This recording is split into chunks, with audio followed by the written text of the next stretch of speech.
My name is Iman Bayumi. I attended the 3 weeks pain course at IPSC in Delhi.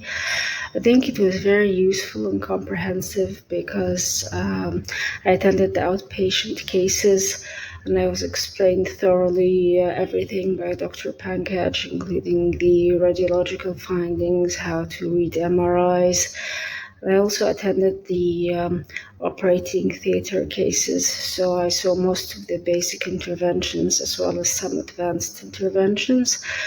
And I was also explained everything very thoroughly and in a stepwise approach that's very easy.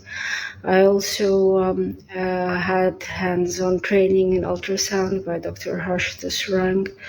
The explanation was very clear, and I had lots of hands-on practice.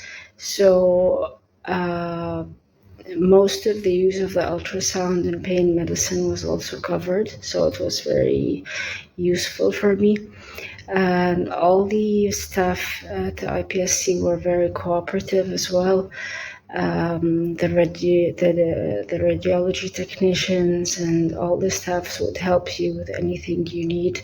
So as a whole, it was a very good experience, and I would definitely like to come back if they have any further courses or workshops to attend. And I think it was very useful.